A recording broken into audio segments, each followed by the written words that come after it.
some dentists are at the dawning of really getting that there's an affinity between the mouth and the body. So the teeth are, I think we all really get that. The teeth are sustained through the biological systems in the body, and vice versa. If there's something going on with the mouth, it's going to affect the rest of the body. However, really what's still out there, the main perception of dentists, is that sugar and acids on the teeth are the cause of decay. That's what's out there. That's what's been taught in dental schools, and that's what's very mainstream. So this very persistent theory, it's called the acidogenic theory. And this was established at a meeting in the 1940s by the International Association of Dental Research. They got together, and it was officially established that the acidogenic theory is the cause of decay. And that, at that time, left any systemic possibilities as a fringe concept. And by systemic, I mean the teeth are connected to the body. So that really went deeply into the psyche and became the official thing that was taught at dental schools, and that was back in the 1940s.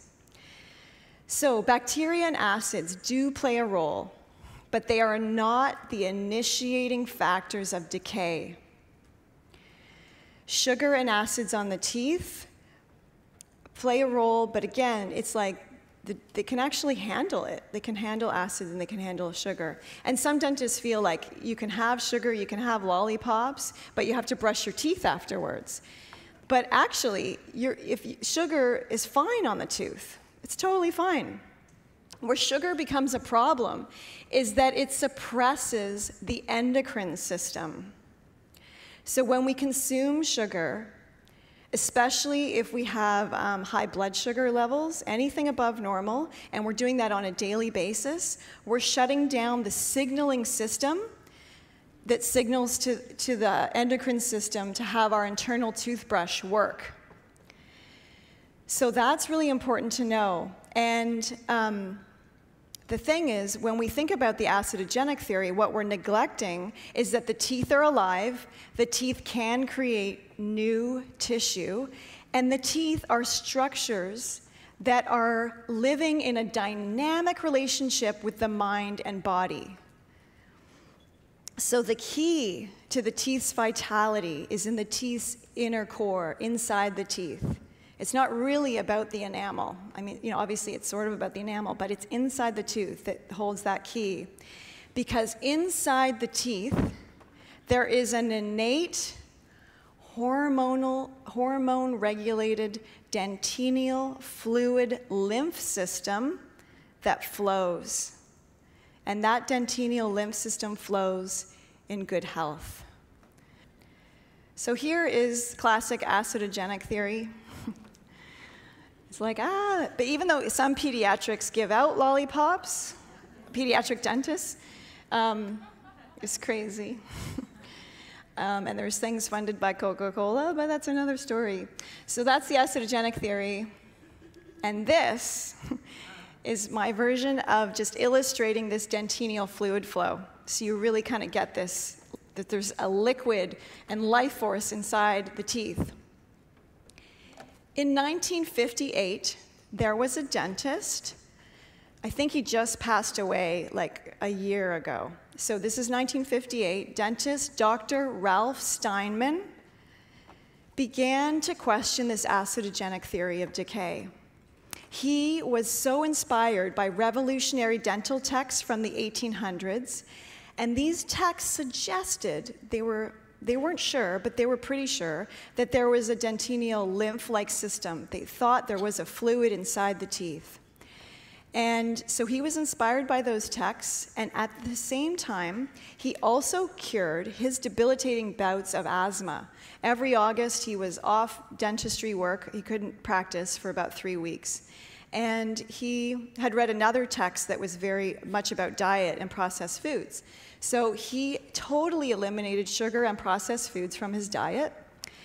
and didn't have his asthma anymore. So these two events were like very good catalysts for him to question this acidogenic theory, which is really great for us. We benefit from his inspiration.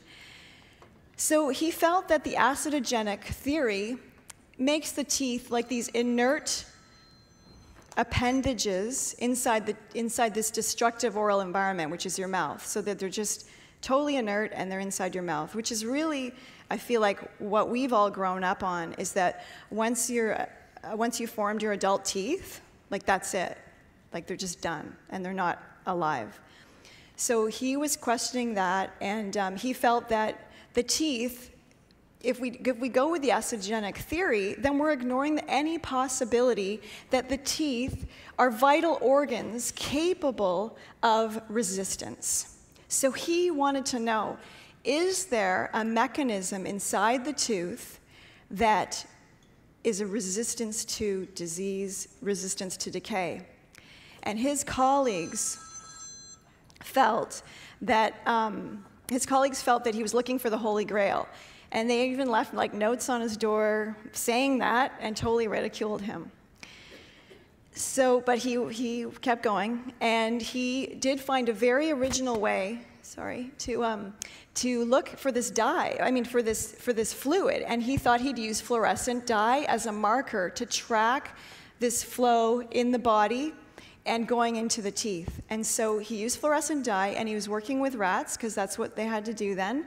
And there's some kind of synergy between rats' teeth and our teeth. So that was what he was using. He set up a lab, and he would inject the dye in a place near the stomach so that it was working with the digestive system. And to his astonishment, he confirmed and witnessed this fluid flow inside the teeth. He found that it started in the guts, and it showed up in the pulp chamber within 6 minutes. So if we're eating food, nutrients are arriving at the tooth in 6 minutes. And I find this part interesting, because then it only has to go one microscopic leap into the dentine from the pulp chamber and up to the enamel, and that took an hour. That's just interesting. Not sure what it means. But that's just so, because it took all this way, was 6 minutes. And so what he found was, and this is reflected in the slide, is that this fluid flow is in a centrifugal upwards and outwards motion, working its way through the pulp, through the dentine, and up to the enamel. And the enamel is porous, and these pores in the enamel allow the fluid to go up onto its surface like microscopic sweat. And this microscopic sweat coalesces with the enamel layer of the tooth to prevent the acids and bacterial issues. And this, to me, is like sap in a tree. This is the way that nature's working. This is like a flower blooming. And if there's a crack in the enamel, the fluid flows even greater to that area. And that's also like sap in a tree responding to a wound in the bark. So he was pretty excited about all this. Then he found that this flow can be reversed. And this is where we get into trouble. So the flow can be reversed. And what happens is that the flow becomes